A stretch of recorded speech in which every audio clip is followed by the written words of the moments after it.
This side, I am Priyanka Saxena and I'll be telling you indirect taxation. Indirect taxation के अंदर currently hottest topic है GST, Goods and Services Tax, जिसका आज हम introduction start करेंगे. आइएगा बेटा, GST एक बहुत ही लॉजिकल लॉ है, बहुत ही इंटरेस्टिंग लॉ है, जिसके अंदर हर प्रोविजन के पीछे एक कारण है. अगर हम उस कारण को, उस लॉजिक को अच्छे से समझ लें तो इस लॉ को हम बहुत आसानी से क्लियर कर लेंगे, इसके प्रोविजंस बहुत आसानी से याद कर लेंगे और इसको इंटरप्रेट या अप्लाई करने में हमें कभी भी कोई प्रॉब्लम नहीं आएगी. आइएगा समझते हैं इस लॉ को. GST यानी गुड्स एंड सर्विसेज टैक्स सरकार ने इंट्रोड्यूस किया ऑन 1 जुलाई 2017. इस पर्टिकुलर डेट को हम GST की अपॉइंटेड डेट भी कहते हैं. वो डेट जब GST इंडिया में लागू हुआ था, अपॉइंट हुआ था. इस पर्टिकुलर दिन से पहले जब GST नहीं लगा करता था, उन दिनों इनडायरेक्ट टैक्सेशन के अंदर कुछ और लॉ हुआ करते थे. जैसे कि एक लॉ हुआ करता था excise duty, which was a tax on manufacturing of goods. ये लॉ कहता था इंडिया में कोई भी गुड्स की मैन्युफैक्चरिंग होगी, प्रोडक्शन होगी, तो उस पर हम एक टैक्स लगाएंगे in the name of excise duty. एक दूसरा लॉ हुआ करता था CST, central sales tax, which was chargeable. It was a tax on interstate sale of goods. Interstate का मतलब क्या होता है? जहां पे सामान एक स्टेट से दूसरे स्टेट में बेचा जाए. इसके अलावा एक और लॉ होता था वैट, वैल्यू एडेड टैक्स. ये टैक्स चार्ज होता था on intra state sale of goods.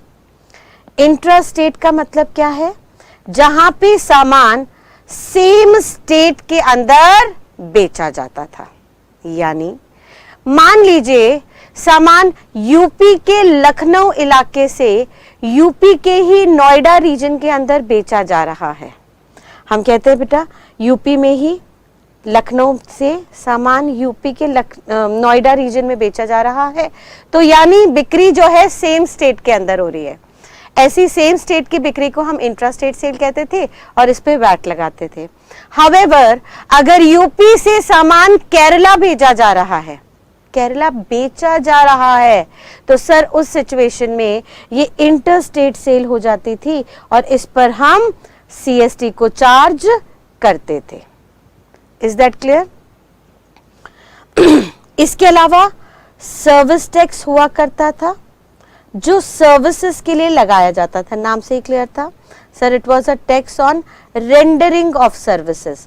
जब भी आप कोई सर्विसेज इंडिया में केटर करते थे, प्रोवाइड करते थे, तो उस पर सर्विस टैक्स लगता था. सर्विसेज का मतलब होता था which are intangible, generally which are intangible in nature. तो अगर इंटेंजिबल थी तो सर उस सिचुएशन में हम उसको सर्विस टैक्स के अंदर कवर करते थे, और अगर टेंजिबल नेचर के गुड्स होते थे तो उनको हम उनके बनने पर एक्साइज, इंटरस्टेट बिकने पर CST और इंट्रास्टेट बिकने पर वैट लगाते थे. ठीक है. इसके अलावा और भी छुटपुट टैक्स होते थे, और एक टैक्स होता था कस्टम्स ड्यूटी. ये custom duty is a tax on import और एक्सपोर्ट ऑफ गुड्स. इंडिया में बाहर से किसी गुड्स का आना या इंडिया से बाहर किसी गुड्स का जाना, इंडिया से बाहर गुड्स जा रहे थे एक्सपोर्टेशन, या बाहर से इंडिया गुड्स आ रहे थे इंपोर्टेशन, उस पर ये टैक्स चार्ज किया जाता है इन the name of custom duty. अब सर कस्टम ड्यूटी के लिए इन्होंने यहाँ पे बाइफरकेशन की.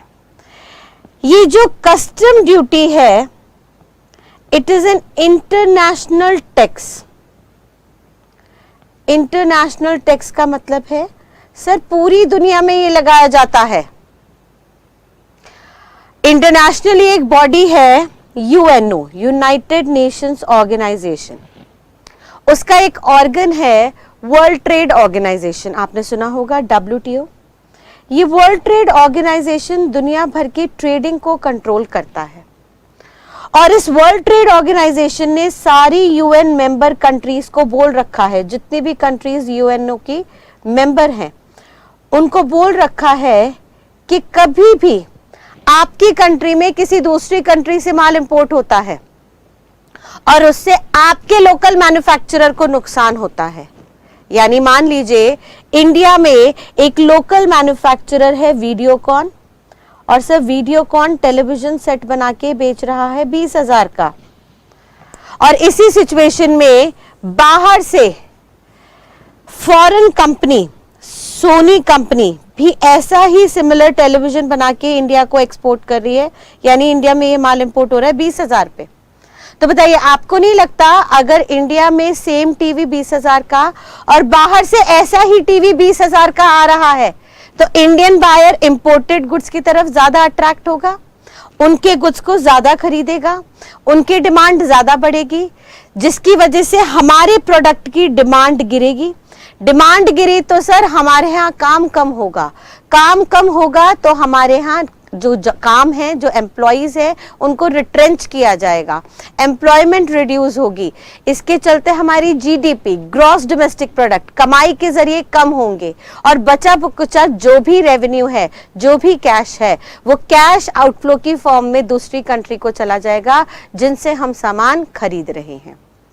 तो यूएनओ ने कहा, WTO ने कहा कि हर कंट्री अपने लोकल मैन्युफैक्चरर, अपने डोमेस्टिक मैन्युफैक्चरर को बचाए रखने के लिए हमेशा एक टैक्स चार्ज कर सकती है बाहर से आने वाले गुड्स पे, इंपोर्टेड गुड्स पे, इन the name of custom duty. अब मान लीजिए बाहर से आने वाले टीवी पे हम 100% की कस्टम ड्यूटी चार्ज कर रहे हैं, जिसके चलते 20,000 के टीवी पे 20,000 की ड्यूटी है एंड फाइनली जो मार्केट का प्राइस निकल के आ रहा है वो 40,000 रुपए है। तो अब बताइए इंडियन बायर वीडियोकॉन का टीवी खरीदना प्रेफर करेगा जो लोकली इंडिया में मैन्युफैक्चर्ड है 20,000 रुपीज में, या वैसा ही प्रोडक्ट इंपोर्टेड आ रहा है 40,000 में, वो खरीदना प्रेफर करेगा? सर जनरली जब दुगना दाम हो जाएगा इंपोर्टेड गुड्स का तो आम आदमी, middle class specifically, sir Indian product को ही खरीदेगा, फिर वो ऑटोमेटिकली इंपोर्टेड गुड्स की डिमांड कम कर देगा। सर उसमें भी कुछ शौकीन लोग होंगे वो खरीदते रहेंगे, बट इसमें हम ट्रेडिंग को रोक नहीं सकते। ग्लोबली यूएनओ की ट्रीटी है जो कहता है हर कंट्री एक दूसरे को एनकरेज करेगा, तो बाहर से गुड्स का आना तो इंडिया में, बाहर से गुड्स का इंडिया में बिकना तो बैन नहीं है, लेकिन उसको इस तरह से आप महंगा कर सकते हैं कि ज्यादातर लोग इंपोर्टेड गुड्स ना खरीद के इंडियन गुड्स को खरीदे। और ये लॉ सिर्फ इंडिया पे ही एप्लीकेबल नहीं है, ये लॉ दुनिया भर की हर उस कंट्री पे लागू है जो कंट्री यूएनओ की मेंबर है। और क्योंकि सर ये इंटरनेशनल लॉ है, ये इंटरनेशनल टैक्स है which is applicable to whole of globe, therefore इसका जीएसटी से कुछ लेना देना नहीं है। यानी इंडिया में जीएसटी आने के बावजूद भी कस्टम कभी खत्म नहीं हुआ, कस्टम आज भी वैसा के वैसे ही एप्लीकेबल है जैसे पहले हुआ करता था, subject to little bit of modifications जिनको हम आगे देखेंगे। यानी custom being an international tax has not been abolished even if GST has been introduced in India covering all the indirect taxes in general। India में जितने भी indirect taxes हैं उसमें मेजॉरिटी इनडायरेक्ट टैक्सेस को सबस्यूम कर लिया है जीएसटी ने, बट उसके अंदर कस्टम ड्यूटी चार्ज नहीं होती। और उसका आप रीजन समझ पा रहे हैं, उसका रीजन सिंपली क्या है सर? उसका रीजन है it is an international tax, therefore उस सिचुएशन में हम सिर्फ और सिर्फ इस लॉ को वैसा का वैसा ही अप्लाई करेंगे जैसा दुनिया भर में लागू होता है। ठीक है, However, कस्टम्स के अलावा जितने मेजरली इनडायरेक्ट टैक्सेस थे उन सबको सबस्यूम कर लिया, मर्ज कर दिया गया under a fresh tax in the name of GST, जिसका पूरा नाम है गुड्स एंड सर्विसेज टैक्स। और इस नाम से ही बहुत हद तक क्लियर है कि सर चाहे आप गुड्स बनाओ, चाहे आप गुड्स बना के बेचो, चाहे वो बिक्री इंटरस्टेट में हो या वो बिक्री इंट्रास्टेट में हो, हमेशा एक ही टैक्स चार्ज किया जाएगा इन the name of GST। And साथ साथ आप गुड्स के साथ सर्विसेज भी ले लीजिए तो भी उन पे आपको एक ही टैक्स चार्ज किया जाएगा इन the name of GST। Clear sir? लेकिन क्या GST आने की वजह से पुराने सारे लॉस खत्म हो गए? ना सर, GST दो आर्टिकल्स पे स्पेसिफिकली इंक्लूड नहीं किया गया due to some constitutional amendments, constitutional restrictions, constitutional responsibilities। Constitution में कुछ रिस्ट्रिक्शंस हैं जिसके चलते GST shall not be chargeable on alcohol। Constitution के अंदर कुछ आर्टिकल्स हैं, कुछ प्रोविजंस हैं जो अल्कोहल की टैक्स की चार्ज करने की पावर एक्सक्लूसिवली स्टेट गवर्नमेंट को देते हैं। वो कहते हैं सर अल्कोहल के सिनेरियो में किसी भी हालत में सेंट्रल गवर्नमेंट कोई लॉ नहीं बना सकती। उसका मेनली कारण है सर इंडिया एक सेक्युलर कंट्री है, एक सोवरेन कंट्री है जहां पर हर कल्चर, हर रिलीजन को इक्वल रिस्पेक्ट दी जाती है, इक्वल फ्रीडम दी जाती है। सरकार कहती है सर हम किसी भी रिलीजन को कहीं पे भी बंदिश नहीं डालेंगे, कोई बाउंडेशन नहीं होगी, उनकी जो भी प्रैक्टिसेस हैं वो कर सकते हैं। अब क्योंकि इंडिया एक सेक्युलर कंट्री है तो सर हर स्टेट का जो कल्चर है वो एक दूसरे से थोड़ा थोड़ा अलग है, डिफरेंट है। अब मान लीजिए इंडिया में एक स्टेट आया Gujarat, which is highly conservative, और उसी के नियर बाय एक और रीजन आ गया Goa, which you already know, which is highly open minded. Sir अब गुजरात में अल्कोहल को सरकार ने बैन कर दिया। मान लीजिए सेंट्रल गवर्नमेंट मोदी जी के पास गुजरात की लेडीज आती हैं और कहती हैं सरकार दुहाई हो, ये जो अल्कोहल है ना कृपया करके हमारे यहाँ बैन कर दीजिए, क्योंकि हमारे हस्बैंड लोग अल्कोहल पी के आते हैं और हमारी बहुत धुनाई करते हैं। तो अगर आपको वोट चाहिए तो प्लीज हमारे लिए अल्कोहल को बंद कर दीजिए। अब मोदी जी इन लेडीज की प्रॉब्लम सुनते हैं और मान लीजिए वो अल्कोहल बैन कर देते हैं, तो बताइए मोदी बैठे हैं सेंट्रल गवर्नमेंट में, और सेंट्रल गवर्नमेंट अगर कोई भी लॉ बनाती है तो सर वो पूरी की पूरी इंडिया पे लागू होता है। अगर सेंट्रल गवर्नमेंट ने अल्कोहल बैन किया तो पूरी इंडिया में अल्कोहल बैन हो जाएगा, और सर अगर पूरी इंडिया में अल्कोहल बैन हो गया तो अल्टीमेटली और स्टेट्स को और एरियाज को प्रॉब्लम होनी शुरू हो जाएगी। अब मान लीजिए अल्कोहल बैन होते हुए सबसे पहले प्रॉब्लम हुई गोवा को। सर गोवा के अंदर बहुत डिफरेंट कल्चर्स हैं, पारसी कल्चर मेनली वहाँ पे ओरिएंटेड है। तो सर उनके कल्चर में क्या होता है, वहाँ पे एक फ्रूट होता है जिस फ्रूट का जूस निकाल के उसको फर्मेंट किया जाता है, बासा किया जाता है, पुराना किया जाता है, और जैसे ही वो जूस पुराना होता है वो कन्वर्ट हो जाता है अल्कोहल की शेप में, जिसको हम वहाँ पे फेनी कहते हैं। अब फेनी जो है उनके अकॉर्डिंगली बहुत न्यूट्रिशियस ड्रिंक है, जहाँ पे सुबह सुबह उठते ही बच्चों तक को भी ये पिला दी जाती है। अब मान लीजिए ऐसा कल्चर जहाँ पे अल्कोहल लेना बहुत आम बात है, उसमें अगर सरकार अल्कोहल बैन कर दे तो इन लोगों को ऑब्जेक्शन नहीं होगी। सर ये तो इमीडिएटली हंगामा मचा देंगे, ये कह देंगे सरकार हमें नहीं चाहिए आपकी सरकार, या तो सरकार बदलो या हमें अपना देश अलग करके दो, क्योंकि एक तरफ आप कह रहे हो कॉन्स्टिट्यूशन में कि इंडिया सेक्युलर है, हर बंदा अपने रिलीजन को अपने कल्चर को प्रैक्टिस कर सकता है, और दूसरी तरफ इमीडिएटली आप हमारे कल्चर को बैन कर रहे हो, देयरफॉर हमें आपके साथ नहीं रहना। तो sir different states different regions के कल्चरल डिफरेंस होने के कारण हमारे सेक्युलरिज्म पे सवाल उठ सकता है। तो सरकार ने क्या किया, कॉन्स्टिट्यूशन के अंदर ही ये बात लिख दी कि सर क्योंकि India have different cultures, therefore to maintain harmonious relation between these cultural differences, हम चाहते हैं जितने कल्चर है उन कल्चर के डिफरेंसेस का आपस में रिलेशन अच्छा बना रहे, शांतिपूर्वक बना रहे, देयरफॉर हम इस लॉ बनाने की पावर को, इस अल्कोहल पे लॉ बनाने की पावर को सेंट्रल गवर्नमेंट के हाथ से लेके रिस्पेक्टिव स्टेट गवर्नमेंट को दे देते हैं। अब गुजरात गवर्नमेंट चाहे तो अल्कोहल को बैन कर दे, गुजरात अल्कोहल को बैन करती है तो वो अल्कोहल सिर्फ और सिर्फ गुजरात की टेरिटरी के अंदर बैन होगा, बाहर वो बैन नहीं होगा। और गोवा गवर्नमेंट चाहे तो अल्कोहल को टैक्स फ्री कर दे, सर गोवा के लोग वहां पे ऑलरेडी बहुत खुश हो जाएंगे टैक्स फ्री करते, तो गोवा गवर्नमेंट चाहे तो अल्कोहल को टैक्स फ्री कर दे, उससे गुजरात को कोई फर्क नहीं पड़ेगा। So the basic reason is that कि to maintain peace and harmony among different cultures between different states, the law of making or the power of making law on alcohol has been delegated to state government instead of central government. Alcohol पे law बनाने की power ही इन्होंने permanently constitution के अंदर state को दे दी instead of central, और क्योंकि central के पास इसकी पावर नहीं है, देयरफॉर ये आइटम जीएसटी के अंदर कवर हो ही नहीं सकता। क्लियर है बेटा?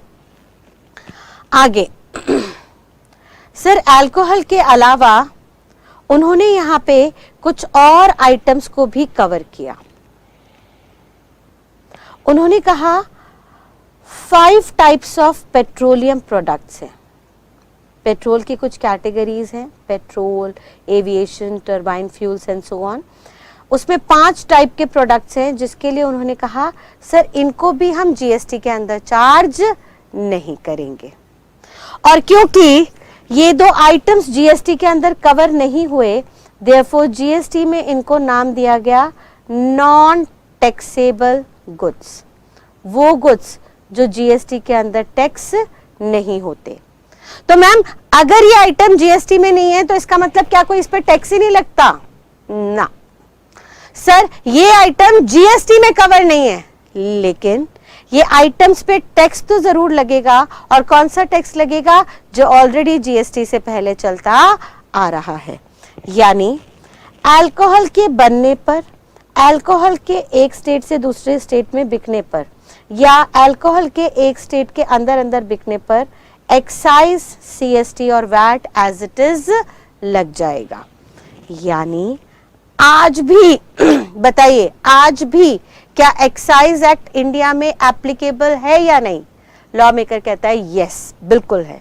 हाउएवर इसकी जो एप्लीकेबिलिटी है वो रिस्ट्रिक्ट हो गई है only up to few articles such as alcohol and 5 types of petroleum products.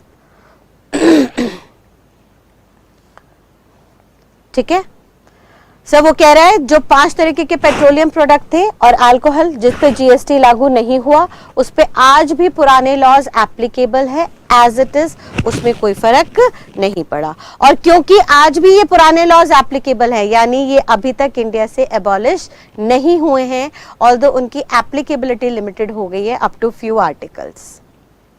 साथ साथ गवर्नमेंट ने कहा कि सर ये पुराने जितने भी आइटम्स हैं इनमें से हम एक आइटम और लेंगे, दैट इज टोबैको, तंबाकू। और तंबाकू पे भी पुराने सारे टैक्सेस चार्ज किए जाएंगे। यानी तंबाकू की आप मैन्युफैक्चरिंग करोगे तो आपको एक्साइज ड्यूटी देनी होगी, तंबाकू को आप इंटरस्टेट सेल में बेचोगे तो आपको सीएसटी देना होगा, तंबाकू को आप इंट्रा स्टेट में बेचोगे विद इन सेम स्टेट तो आपको उसके ऊपर वैट भी पे करना पड़ेगा। तो क्या मैम टोबैको यहां से एक्सक्लूड हो गया है? ना, टोबैको इकलौता ऐसा प्रोडक्ट है जो जीएसटी के अंदर भी कवर हो जाएगा। यानी सरकार ने कहा कि सर टोबैको पे तो हम पुराने सारे टैक्सेस भी लगाएंगे जो चले आ रहे हैं, एक्साइज, सीएसटी और वैट के, और साथ साथ इस पे हम जीएसटी को भी चार्ज करेंगे। मैम ऐसा क्यों? तो सुनिएगा सर, टोबैको एक ऐसा प्रोडक्ट है जिससे लाखों करोड़ों लोग हर साल मर रहे हैं।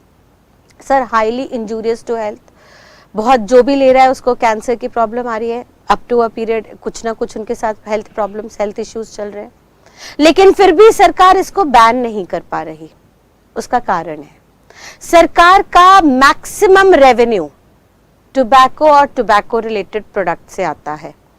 अगर सरकार टोबैको को बैन कर देगी तो उसका मेजॉरिटी रेवेन्यू आना बंद हो जाएगा, और सरकार के मुताबिक अगर उनका रेवेन्यू आना बंद हो जाएगा तो वो देश की तरक्की नहीं कर पाएंगे। फिर भले ही देश की तरक्की की बात हो या अपनी तरक्की की, सरकार ने ये कह दिया सर तंबाकू को हम कभी बैन नहीं करने वाले क्योंकि इससे हमें मैक्सिमम रेवेन्यू जनरेट होता है। हाँ, ऑल्दो तंबाकू से हेल्थ इश्यूज आते हैं तो हम आपको ऑटोमेटिकली कुछ उसके अंदर स्टैट्यूटरी वार्निंग लगा के देंगे, कुछ तस्वीरें देंगे, उसमें कुछ लॉज बना देंगे कि 18 साल से कम बच्चों को मत बेचिए, जब बेचिए तो उसके अंदर कुछ फोटोग्राफ्स ऐसी डेंजरस लगा दीजिए, नीचे स्टैट्यूटरी वार्निंग दे दीजिए कि देखिए अगर आप पिएंगे तो आपको ऐसी बीमारी हो सकती है, आपको डेथ मर सकते हैं आप जल्दी, and all those things. But फिर भी बताइए, जो पीने वाला है, जो नशा करने वाला है, उसको क्या उस फोटोज से या स्टैट्यूटरी वार्निंग से कुछ लेना देना है? नहीं। अब सरकार कहती है sir tobacco maximum revenue generating product है इसलिए हम बैन नहीं कर रहे हैं, तो क्योंकि अगर हम रेवेन्यू के लिए टोबैको को बैन कर ही नहीं रहे तो क्यों ना टोबैको पे अच्छे से ही रेवेन्यू रिकवर कर लिया जाए। और अच्छे से रेवेन्यू रिकवर करने के लिए उन्होंने क्या कह दिया, भाई साहब जब टोबैको बनेगा तो एक्साइज ड्यूटी, बना हुआ टोबैको एक स्टेट से दूसरे स्टेट में जाएगा तो सीएसटी, फिर वो प्रोडक्ट वहीं पे सेम स्टेट के अंदर बिकेगा तो उस पर वैट भी देना, और इन सारी स्टेजेस पे एक्साइज, सीएसटी और वैट के साथ साथ आपको जीएसटी भी देना पड़ेगा। और इसको हम डबल टैक्सेशन नहीं मानेंगे क्योंकि ये सारे टैक्सेस अलग अलग एक्ट में चार्ज हो रहे हैं। और according to law double taxation सिर्फ तब होता है जब एक ही के एक्ट के अंदर एक बार से ज्यादा टैक्स लग रहा है। अगर आप अलग अलग एक्ट में एक ही आइटम पे डिफरेंट टैक्सेस लगा रहे हैं तो वो डबल टैक्सेशन नहीं है, फिर तो वो सारे टैक्सेस आपके सेलिंग प्राइस के अंदर जुड़ते जा रहे हैं। और सरकार कह रही है देखिए टोबैको पे इतने सारे टैक्सेस लगाने का पर्पस है, हम ज्यादा टैक्सेस लगाएंगे तो टोबैको का प्राइस महंगा होता जाएगा, और हमारे अकॉर्डिंगली जब भी किसी प्रोडक्ट का प्राइस बढ़ता है तो उसकी डिमांड घटती है। ठीक है, so tobacco is the product upon which all the existing laws, previous laws such as excise, VAT shall be chargeable along with GST. Clear बेटा? आगे मैम जीएसटी और किस पे लगता है? उन्होंने कहा सर ऑल गुड्स, जितने भी गुड्स हैं उन सब पे जीएसटी लगता है इंक्लूडिंग टोबैको। ठीक है, टोबैको मिला के जितने भी गुड्स हैं except alcohol and 5 types of petroleum products, इनके अलावा जितने भी प्रोडक्ट्स हैं उन सब पे जीएसटी लगेगा, उन सबको हम जीएसटी के पर्पस के लिए टैक्सेबल गुड्स मान लेंगे। क्लियर है बेटा? आगे अब मैम जीएसटी और किस पे लगेगा? सर जीएसटी गुड्स पे तो लगेगा ही लगेगा, साथ साथ सर्विसेज पे भी लगाया जाएगा। मैम सर्विसेज में भी क्या कोई नॉन टैक्सेबल सर्विसेज है? नहीं, उन्होंने कहा सर जीएसटी सारी की सारी सर्विसेज पे लगाया जाएगा, यानी यहां पे कोई एक्सेप्शन नहीं है। और यहां पे एक्सेप्शन नहीं है इसका मतलब सारी सर्विसेज पे जीएसटी लागू हो गया है, और जब सारी सर्विसेज पे जीएसटी लागू हो चुका है तो इसका मतलब आज की डेट में सर्विस टैक्स इंडिया से एबॉलिश हो चुका होगा। क्यों? क्योंकि सर सर्विसेज पे जीएसटी आने से पहले सर्विस टैक्स लगता था और जीएसटी आने के बाद उन्होंने कहा सब सर्विस पे जीएसटी चार्ज होगा। तो सर अब पुराना जो सर्विस टैक्स के लॉज हैं वो इंडिया से पूरे के पूरे तरह से एबॉलिश हो चुके हैं। अब सारी सर्विसेज पे सिर्फ और सिर्फ जीएसटी चार्ज हो रहा है।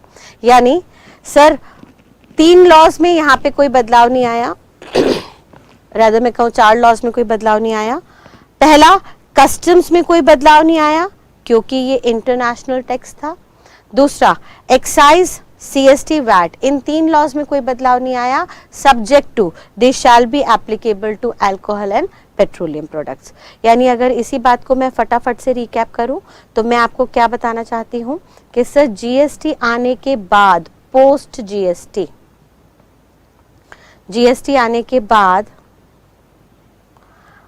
सारे के सारे लॉस को जीएसटी ने कवर कर लिया एक्सेप्ट कस्टम ड्यूटी।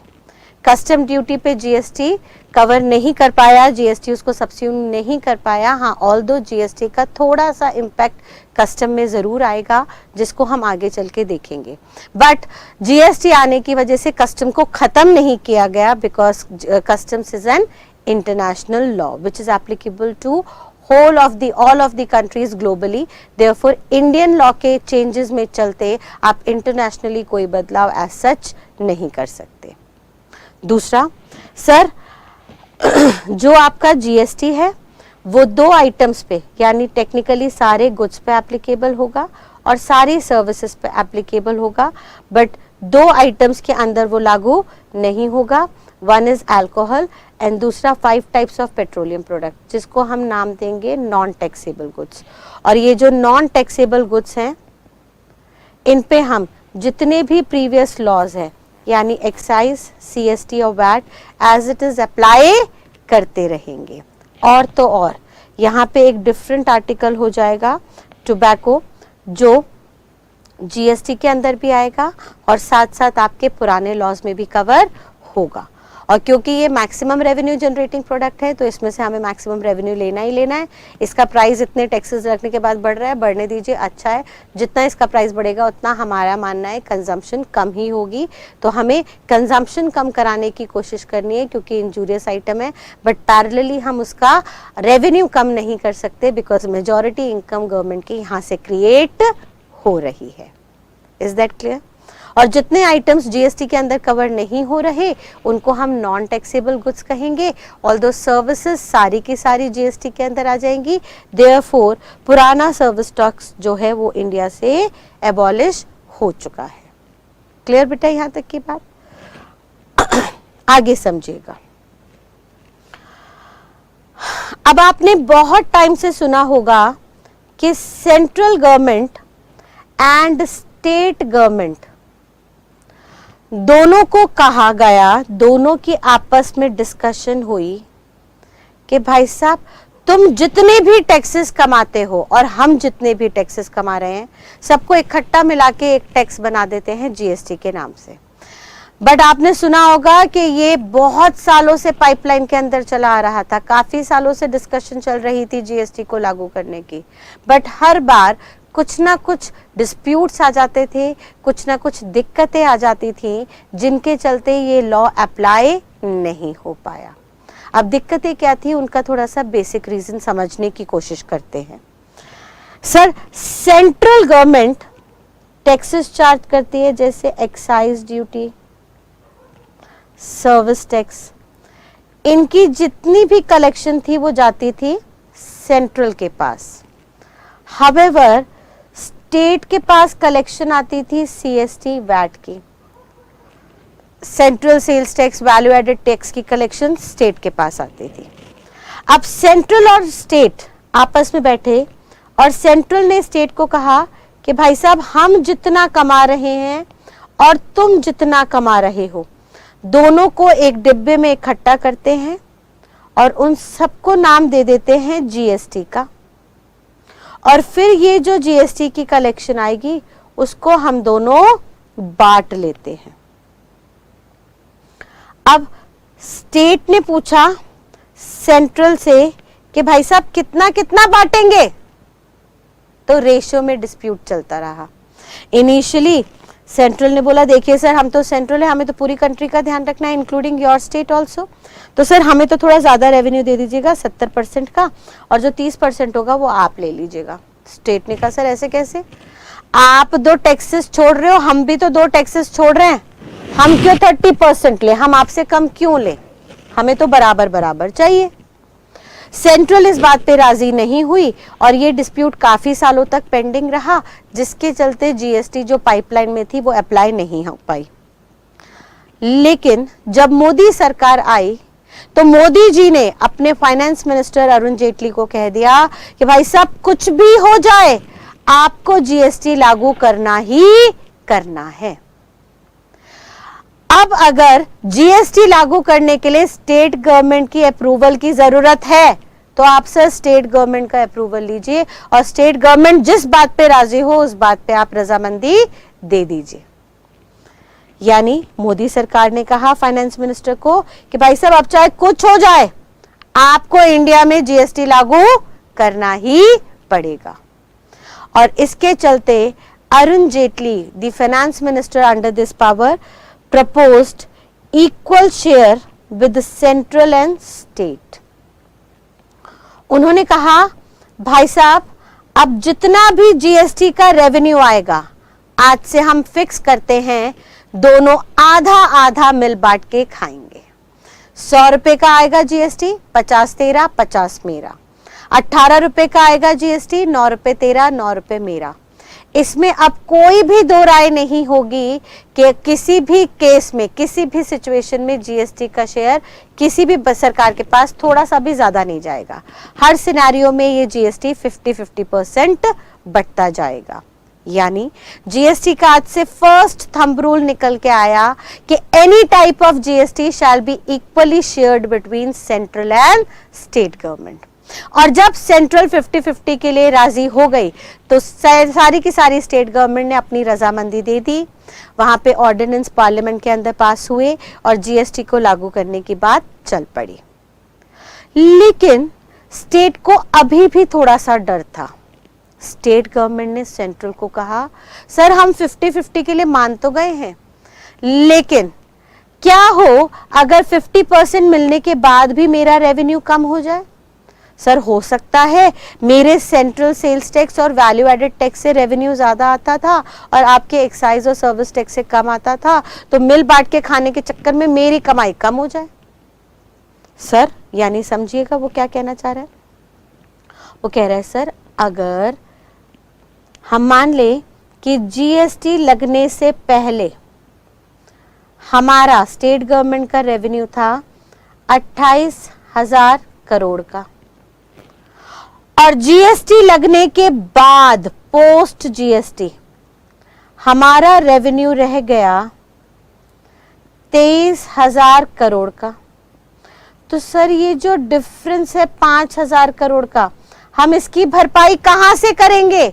आप तो हमें खड़े खड़े झटका दे दोगे, हमारे तो सर फिक्स्ड खर्चे हैं।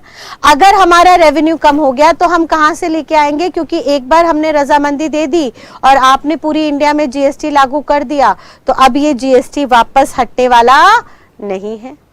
और आप तो हमारी रजामंदी लेके इसको 100% लागू कर दोगे, बट हमारा रेवेन्यू कम हो गया तो हम किसके पास जाएंगे।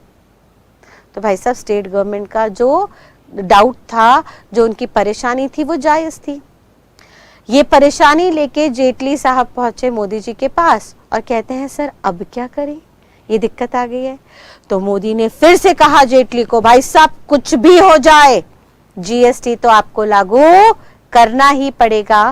फिर इसके लिए आपको जो संभव पॉसिबिलिटीज दिखे उनको आप लागू कर दीजिए, जिससे स्टेट गवर्नमेंट शांत हो जाए, स्टेट गवर्नमेंट सेटिस्फाई हो जाए। हमें मेन पर्पस है जीएसटी को लागू करना।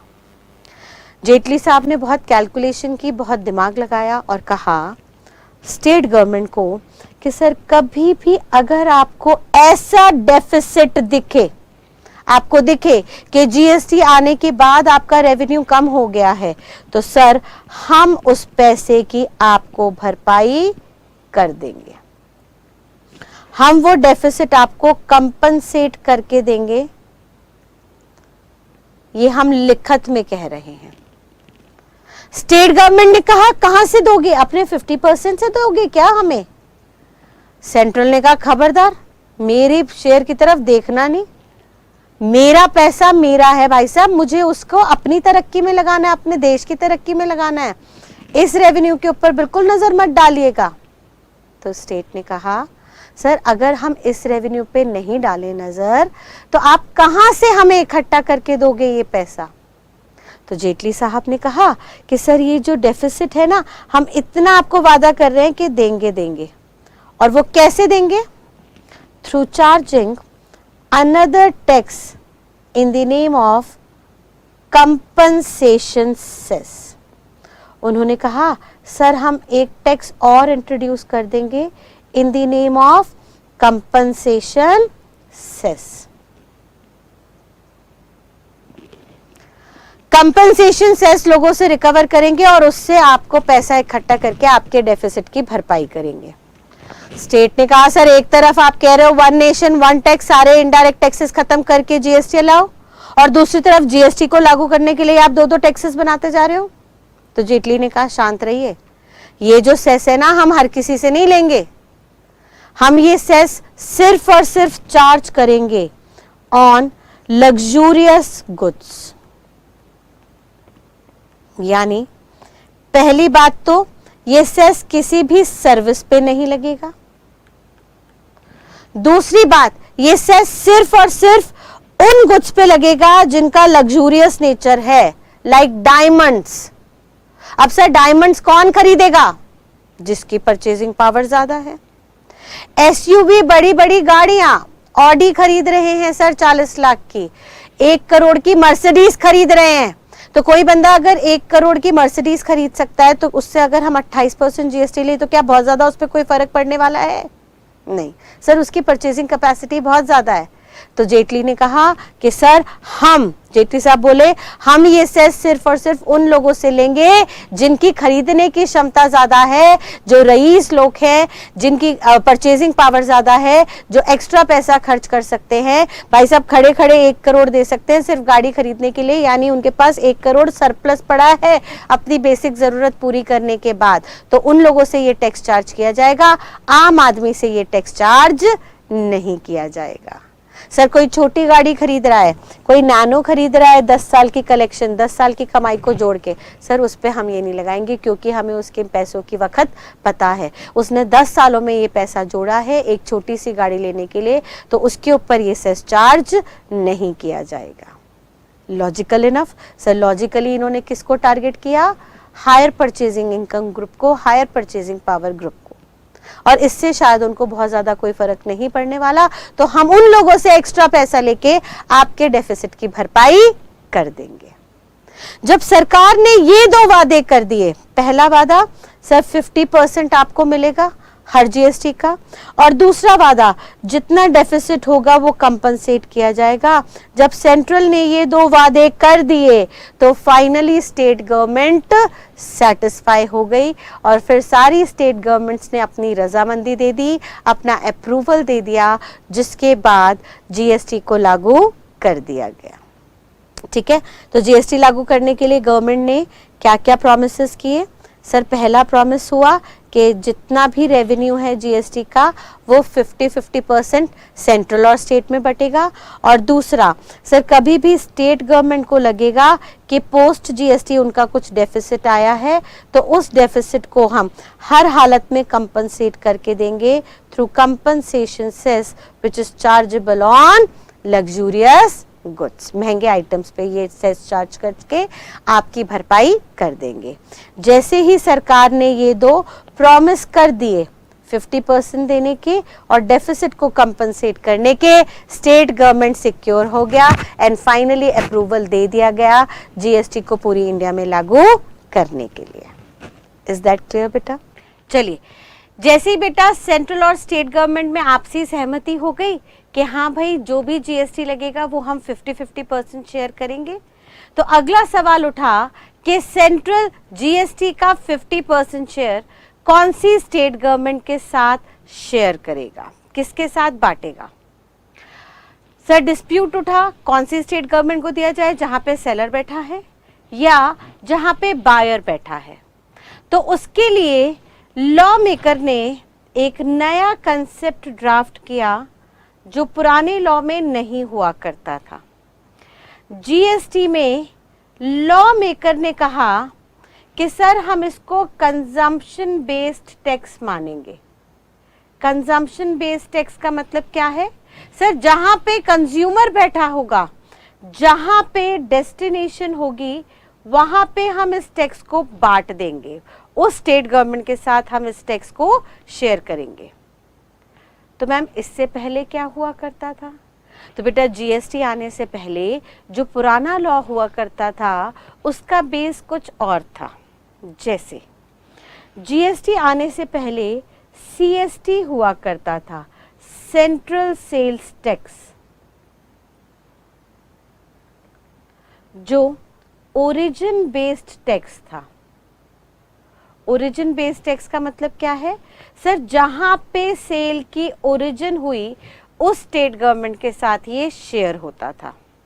फॉर एग्जाम्पल मान लीजिए मेरा एक सेलर है, वो लोकेटेड है दिल्ली में, और एक बायर है जो लोकेटेड है आसाम में। अब सेलर दिल्ली से माल बेचता था, आसाम यहां से सेल करता था, और दिल्ली से आसाम माल बेचते वक्त इन सामान पे, इस सेल पे वो सीएसटी चार्ज करता था, सेल्स टैक्स चार्ज करता था, मान लीजिए 2% से 2 रुपए। और ये 2 रुपए सेलर अपनी सरकार को देता था। ये जो सीएसटी था ये स्टेट लेवल का टैक्स होता था, यानी इसकी कलेक्शन जो है वो स्टेट गवर्नमेंट के पास जाती थी। तो सेलर जो दिल्ली में रजिस्टर्ड है वो दिल्ली गवर्नमेंट को ये टैक्स पे कर देता था, सेल्स टैक्स पे कर देता था, जिसका बर्डन शिफ्ट होता था बायर पे located in Assam. However GST में लॉ मेकर ने कहा कि सर अगर सेलर दिल्ली का है और बायर आसाम का है, कट कर दिए, नीचे कुछ आवाज हुई थी ना,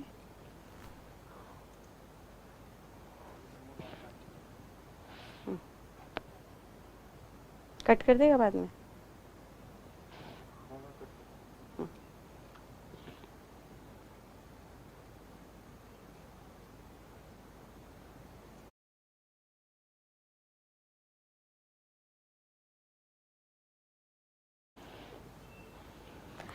हाउएवर बेटा जीएसटी में लॉ मेकर ने कहा कि सेलर जो दिल्ली का है अगर वो आसाम के बायर को माल बेच रहा है तो सर दिल्ली गवर्नमेंट को टैक्स जाना थोड़ा गलत हो जाएगा। सर ये जो जीएसटी है ये है तो इनडायरेक्ट टैक्स, यानी भले ही इसको पे करेगी सेलर, ओरिजिन पे किया जाएगा, लेकिन इसका बर्डन किस पे शिफ्ट होगा? सर इसका बर्डन फाइनल कंज्यूमर पे शिफ्ट होगा। इनडायरेक्ट टैक्स का मतलब ही क्या होता है? वो टैक्स जो गवर्नमेंट तक जा रहा है एक पर्सन द्वारा, लेकिन जिसका बर्डन, जिसकी जिम्मेवारी शिफ्ट हो रही है कंज्यूमर पे। यानी सेलर जो गवर्नमेंट को टैक्स पे करेगा वो टैक्स किससे रिकवर कर लेगा? सर ऑब्वियस सी बात है वो बायर से टैक्स रिकवर करेगा। तो अल्टीमेटली इस टैक्स का बर्डन किस पे गया? सर बायर पे गया। क्योंकि इस इनडायरेक्ट टैक्स का बर्डन बायर पे शिफ्ट हो रहा है तो लॉ मेकर ने कहा सर जहां पे बायर लोकेटेड है उसकी सरकार को ये हिस्सा मिलना चाहिए, ना कि सेलर की गवर्नमेंट को। यानी बायर कहाँ का है? आसाम का। तो सर आसाम गवर्नमेंट को ये हिस्सा मिलना चाहिए। Assam government shall be eligible to receive 50% of GST paid. भाई सिंपल सी बात है, जब कंज्यूमर पे बर्डन शिफ्ट हो रहा है तो कंज्यूमर ने जो टैक्स दिया उसका पैसे का अधिकार उसकी स्टेट गवर्नमेंट को है, क्योंकि उस स्टेट गवर्नमेंट की वजह से कंज्यूमर इस काबिल हुआ, उसको अपॉर्चुनिटी मिली कि वो पैसा खर्च कर सके। फिर ऑब्वियसली उसने काम किया होगा, वहाँ पे एम्प्लॉयमेंट अपॉर्चुनिटी क्रिएट की होगी, जिसके चलते उसने ये रेवेन्यू क्रिएट किया जिसमें से वो पैसा खर्च कर रहा है इंक्लूडिंग टैक्स। देयरफॉर इसके टैक्स का हिस्सा हम उसकी स्टेट गवर्नमेंट को पे करेंगे। यानी पुराने लॉ में क्या हो रहा था सर, पुराने लॉ में हम दिल्ली गवर्नमेंट को टैक्स दे रहे थे, यानी जहां पे ओरिजिन था सेल का, जहां से सेलर बैठा हुआ था, वहां पे हम टैक्स की भरपाई करते थे, उस स्टेट गवर्नमेंट को पैसा दिया जाता था। हाउएवर जीएसटी में कहा कि सर बायर जहां पे बैठा है उसकी स्टेट गवर्नमेंट को ये पैसा मिलना चाहिए, यानी ये कंजम्पशन बेस्ड टैक्स रहेगा, जहां पे कंज्यूमर बैठा हुआ है उस सरकार को हमें इसका बेनिफिट, उसका हिस्सा देना चाहिए। अब सवाल ये उठा कि सर है तो जीएसटी इनडायरेक्ट टैक्स ही, यानी पे तो ओरिजिन पे ही होगा जैसे पहले हो रहा था। सर जहां पे ओरिजिन था वहीं पे ओरिजिनेटर को, सेलर को बोल दिया जाता था टैक्स पे कर दो, और ऐसा ही जीएसटी में होगा सर, जहां पे ओरिजिन है वहां सेलर को बोला जाएगा टैक्स पे कर दो। लेकिन सर सेलर तो दिल्ली में बैठा हुआ है और आप दिल्ली के सेलर को कह रहे हो कि आसाम गवर्नमेंट को टैक्स पे करो, तो ये कैसे संभव है? दिल्ली का सेलर तो दिल्ली में रजिस्टर्ड है, दिल्ली के सेलर का रिकॉर्ड आसाम गवर्नमेंट के पास तो अवेलेबल ही नहीं है, तो वो आसाम गवर्नमेंट के अकाउंट में पैसे कैसे ट्रांसफर करे? तो इसके लिए जीएसटी के अंदर एक नया कंसेप्ट इनकलकेट किया गया, जिसमें सरकार ने कहा कि कभी भी इंटर स्टेट सप्लाई होगी, इंटर स्टेट सेल या सप्लाई होगी, तो उस पर हम सेलर से ओरिजिन पे एक टैक्स पे कराएंगे इन the name of IGST, integrated GST, integrated goods and service tax, जो सेलर पे कर देगा सेंट्रल गवर्नमेंट को, क्योंकि भाई सेंट्रल तो पूरी इंडिया में यूनिफॉर्म है, तो सेलर किसी भी स्टेट में बैठा हो वो पूरा का पूरा जीएसटी आईजीएसटी के नाम से पे कर देगा सेंट्रल गवर्नमेंट को, और फिर सेंट्रल गवर्नमेंट अपना 50% रिटेन करेगी जो उसका हिस्सा था, और बैलेंस 50% फॉरवर्ड कर देगी to that state government where end user is located. जहां पे एंड यूजर लोकेटेड होगा, यानी जहां पे कंजम्पशन होगी, यानी जहां पे सरकार मानेगी कि डेस्टिनेशन है।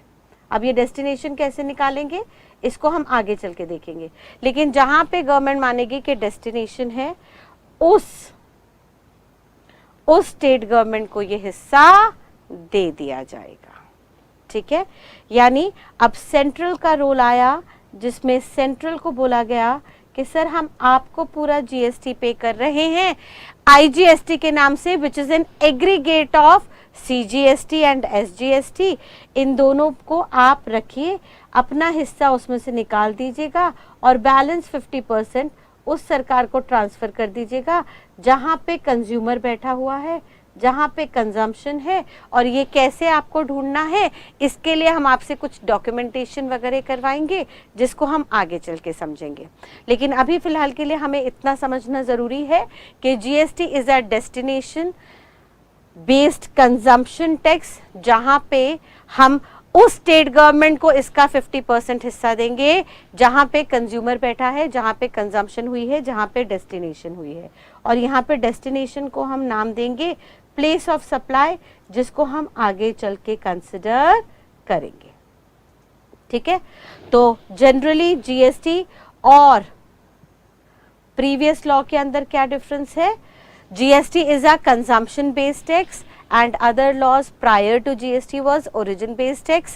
वहाँ पे जहाँ पे सेलर बैठा होता था, ओरिजिनेटर बैठा होता था, वहीं पे हम जीएसटी पे करवा देते थे। हाउएवर यहाँ पर जीएसटी के अंदर जहाँ पे सेलर बैठा है, सप्लायर बैठा है, देना तो उसे ही है जीएसटी अभी भी, लेकिन ये टैक्स का हिस्सा उस स्टेट गवर्नमेंट को जाएगा जहां पे कंजम्पशन हुई है, जहां पे डेस्टिनेशन है, जहां पे कंज्यूमर लोकेटेड है। और क्योंकि सेलर अलग स्टेट में बैठा है और बायर अलग स्टेट में, तो सर सेलर को बोल दिया जाएगा आप सारा टैक्स सेंट्रल गवर्नमेंट को दे दो, सेंट्रल गवर्नमेंट अपना 50% निकाल के बाकी उस स्टेट गवर्नमेंट को फॉरवर्ड कर देगी जहां पे कंजम्पशन हुई है। और कैसे डिटरमिन करेंगे कि वो स्टेट गवर्नमेंट कौन सी है, उसको हम कुछ रिटर्न्स फाइल के द्वारा डिटरमिन करेंगे। क्लियर है? चलिए नेक्स्ट। अब जीएसटी के अंदर कुछ टर्मिनोलॉजीज चेंज हुई, कुछ टर्म्स जो थी वो चेंज हुई। जैसे पुराने लॉ में एक्साइज के अंदर जब हम एक्साइज लेते थे तो एक्साइज के अंदर मैन्युफैक्चरिंग वर्ड आता था जिस पे एक्साइज ड्यूटी चार्ज होती थी, या production. CST central sales tax और वैट वैल्यू एडेड टैक्स, दोनों के अंदर टैक्स लगता था सेल्स पे। सर्विस टैक्स के अंदर टैक्स लगता था on the rendering of services which are generally of intangible nature. अब मैन्युफैक्चरिंग के वक्त वो किसको ओरिजिनेटर मानते थे? मैन्युफैक्चरर को, कि भाई कोई मैन्युफैक्चरर बायर को माल बना के बेच रहा है तो मैन्युफैक्चरर की जिम्मेदारी है कि वो एक्साइज ड्यूटी पे करे। या सेल्स टैक्स में टर्म आती थी सेलर, कि सेलर की जिम्मेदारी है कि वो जब पीछे से माल खरीद के आगे बेच रहा है तो वो सीएसटी या वैट पे करे। या सर्विस टैक्स के अंदर वर्ड आता था सर्विस प्रोवाइडर, और सर्विस प्रोवाइडर जब सर्विसेज सर्विस रिसीवर को देता था तब उस वक्त सर्विस प्रोवाइडर पे जिम्मेदारी आती थी कि आप सर्विस टैक्स पे करो। ठीक है, लेकिन भाई साहब ये एक्साइज और सीएसटी वैट तो गुड्स पे लग रहे थे और सर्विस टैक्स सर्विस पे लग रहा था, बट जीएसटी के अंदर तो गुड्स और सर्विसेज दोनों ले लिए गए। सर जब एक ही एक्ट के अंदर सारे आइटम्स आ गए तो हमें वर्ड ऑफ एक्शन भी कॉमन लेना जरूरी था, नहीं तो हर किसी को बहुत कंफ्यूजन हो जाती है इस लॉ को पढ़ते वक्त। तो उन्होंने क्या किया, उन्होंने कहा सर ये जो पहले वर्ड ऑफ एक्शंस थे यानी वर्ब्स थे कि मैन्युफैक्चरिंग पे एक्साइज लगेगी, सेल पे सीएसटी वैट, या सर्विस प्रोवाइड होने पे सर्विस रेंडर होने पे सर्विस टैक्स लगेगा, इन सारी टर्म्स को रिप्लेस कर देते हैं with another term known as supply. यानी उन्होंने सारी प्रीवियस टर्म्स जो पुराने लॉ में टैक्सेबल इवेंट हुआ करती थी उन सबको रिप्लेस कर दिया with a new term known as supply. और उन्होंने कहा कि सर अब चाहे आप गुड्स मैन्युफैक्चर करके बेचो, या आप गुड्स पीछे से खरीद के बेचो, या आप सर्विसेज रेंडर करो, प्रोवाइड करो, हम सबके लिए एक ही नाम यूज करेंगे, सप्लाई। वो चाहे सप्लाई गुड्स का हो या सर्विसेज का, सबके लिए एक ही टर्मिनोलॉजी यूज की जाएगी, सप्लाई। यानी सप्लाई जो है हमारा वर्ब है, हमारा वर्ड ऑफ एक्शन है, and it shall be treated as taxable event for GST. Taxable event का मतलब क्या है? ये वो घटना है जिसके घटने पर जीएसटी शैल बिकम चार्जेबल, लेविड हो जाएगा, चार्जेबिलिटी आ जाएगी। एंड ऑब्वियसली जब सारी टर्म्स को उन्होंने रिड्यूस करके, उन्होंने शॉर्ट डाउन करके सप्लाई में कन्वर्ट किया, तो ऑब्वियस सी बात थी यहाँ पे जो असेसीज थे जिनसे टैक्स लिया जा रहा था उनके नाम को भी रिप्लेस कर दिया गया। उन्होंने कहा सर कोई मैन्युफैक्चरर हो जो गुड्स बना के बेच रहा है, कोई सेलर हो जो गुड्स खरीद के बेच रहा है, या कोई सर्विस प्रोवाइडर हो जो सर्विसेज दे रहा है, इन सब को आज से हम नाम देंगे सप्लायर, जो सप्लाई कर रहा है। और जिसको भी दे रहे हैं, बायर को, सर्विस रिसीवर को, यानी सिंपल सी बात कंज्यूमर को, उन सब को हम नाम देंगे रिसिपिएंट। क्या नाम देंगे? रिसिपिएंट। तो सर जो लोग भी असेसी हैं, यानी जो भी ओरिजिन पे बैठे हुए हैं, वो सप्लायर हो गए। जिनको सप्लाई दी जा रही है उनको हमने नाम दे दिया रिसिपिएंट। अब से सप्लायर को मैं बुलाऊंगी शॉर्ट में एस और रिसिपिएंट को मैं शॉर्ट में बेटा बुलाऊंगी आर। ठीक है, आज से ध्यान रखिएगा रिसिपिएंट कौन, हम एक छोटा सा थंब रूल बना रहे हैं। सर रिसिपिएंट वो जो पे करता है, हर वो बंदा जो सप्लायर को पे कर रहा है वो हमारे लिए रिसिपिएंट होगा। किसको पे करता है? जो पे करता है to supplier for supply. Goods या सर्विसेज मिलने पर जो भी पेमेंट सप्लायर को जा रही है, वो पेमेंट जिस बंदे के द्वारा जा रही है वो हमारे लिए रिसिपिएंट होगा, और वो बंदा जिसने गुड्स या सर्विसेज सप्लाई की वो हमारे लिए सप्लायर होगा। यानी जीएसटी के अंदर हम 3 नई टर्म्स लेके आए। पहली टर्म टैक्सेबल इवेंट क्या होगा? Supply. It can be of goods as well as services. कौन देगा सप्लाई? सप्लायर। किसको दी जाएगी? रिसिपिएंट को। फिर वो चाहे गुड्स हो या सर्विसेज, उससे हमें कुछ लेना देना नहीं है। यानी आप मैन्युफैक्चरिंग करो, सेल करो, सर्विस प्रोवाइड करो, आप मैन्युफैक्चरर हो, सेलर हो, सर्विस प्रोवाइडर हो, जीएसटी के अंदर आपको असेसीज को बुलाया जाएगा सप्लायर के नाम से, और वर्ड ऑफ एक्शन को हम नाम देंगे सप्लाई का। ठीक है बेटा, यहां तक की बात एकदम क्लियर। पहले एक बार यहां तक की बात को समझिएगा। हमने क्या पढ़ा? हमने कहा बेटा गवर्नमेंट ने स्टेट को कन्वेंस किया कि दोनों मिलके अपने सारे पुराने टैक्सेस सरेंडर करके एक नया टैक्स बनाते हैं इन द नेम ऑफ जीएसटी, और ये जीएसटी हम दोनों मिलके आधा आधा बांटेंगे। जो भी जीएसटी आएगा उस पर 50-50% शेयर किया जाएगा, और ये 50% शेयर करने के साथ साथ कभी भी स्टेट गवर्नमेंट को लगा कि उसका रेवेन्यू कम हुआ है जीएसटी आने के बाद, तो उस डेफिसिट को सेंट्रल कंपनसेट करके देगी through compensation cess applicable on luxurious goods. दूसरा सवाल, सेंट्रल और स्टेट दोनों 50-50% शेयर करेंगे, तो ये 50-50% शेयर किस बेस पे होगा? उन्होंने कहा सर ये 50% शेयर होगा on the basis of consumption. यानी अनलाइक प्रीवियस लॉज में ये टैक्स जाता था सेलर गवर्नमेंट को, जहां पे सेलर बैठा होता था, बट अब जीएसटी के अंदर उन्होंने कह दिया सर ये भले ही जनरली सेलर पे करेगा, ओरिजिन पे टैक्स पे होगा क्योंकि इनडायरेक्ट टैक्स है जनरली। कुछ केसेस में हम देखेंगे रिसिपिएंट भी लायबल होगा, जिसको हम रिवर्स चार्ज कहेंगे, but that will see later. अभी हम कह रहे हैं जनरली सर ये टैक्स पे करेगा ओरिजिन पे सप्लायर यानी सेलर। और ये पे कैसे करेगा? सर उन्होंने कहा अगर कोई इंट्रास्टेट सप्लाई होगी तो ये पे कर देगा GST in the name of IGST to central government. Central government उसका 50% रिटेन करेगी और बाकी फॉरवर्ड कर देगी उस स्टेट गवर्नमेंट को जहां पे कंजम्पशन है, डेस्टिनेशन है, जिसको हम प्लेस ऑफ सप्लाई कहते हैं। इसको भी हम आगे निकालना सीखेंगे। अब हमने ये देखा सप्लाई हमारा टैक्सेबल इवेंट है जिसपे सप्लायर को जनरली जीएसटी पे करना होगा। हाउएवर हम कुछ आगे चल के केसेस देखेंगे जहां पे सप्लायर के बजाय रिसिपिएंट को जीएसटी देना होगा, जिसको हम रिवर्स चार्ज मैकेनिज्म कहेंगे, RCM, but that will see later. अभी हम एक रफ आइडिया लेते हैं कि जनरली मेजॉरिटी केसेस में सप्लायर को जहां पे सप्लाई का ओरिजिन हुआ है वहीं पे गवर्नमेंट को टैक्स पे करना पड़ता है।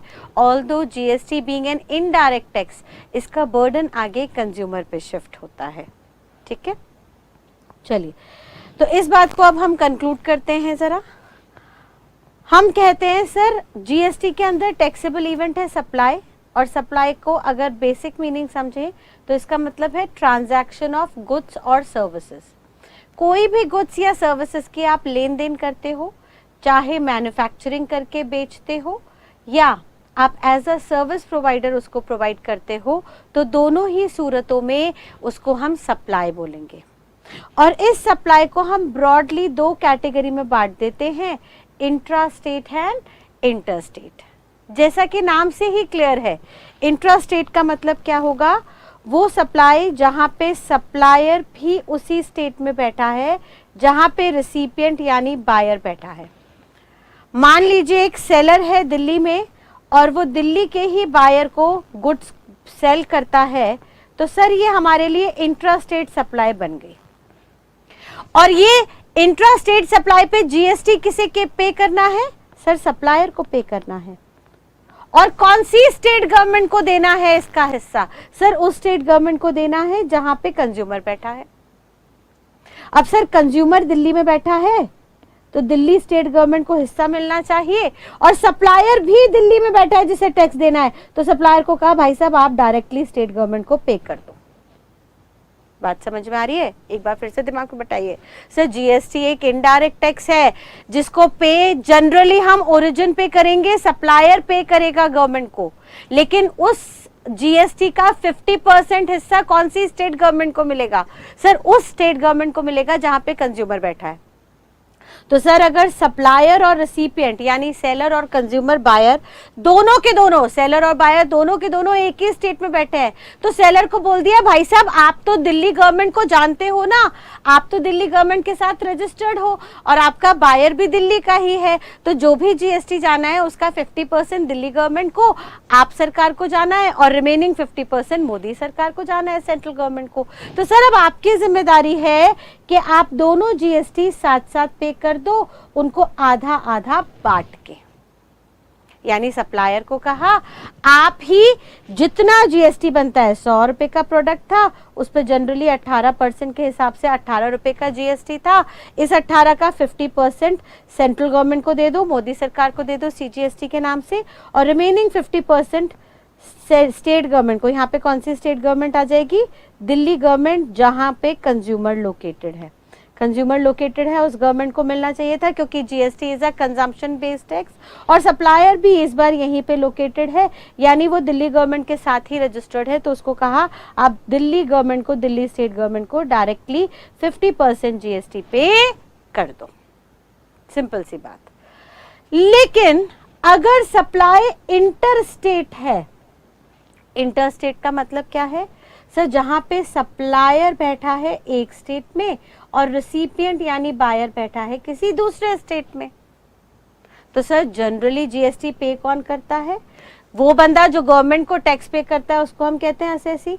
तो जनरली एसएससी कौन होगा, सप्लायर, पे तो सप्लायर को करना है, लेकिन उस जीएसटी का 50% शेयर कौन सी स्टेट गवर्नमेंट को जाएगा, जहां पे कंज्यूमर बैठा है।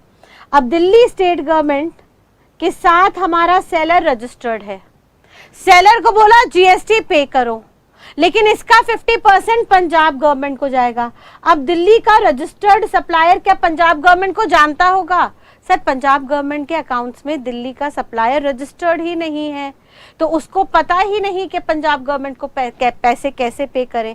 तो उन्होंने यहाँ पे एक नया कंसेप्ट क्रिएट कर दिया, जैसा अभी हमने डिस्कस किया था कि भाई साहब आप तो ना पूरा का पूरा टैक्स दे दो आईजीएसटी के नाम से, इंटीग्रेटेड जीएसटी के नाम से, which is nothing but the aggregate of CGST and SGST.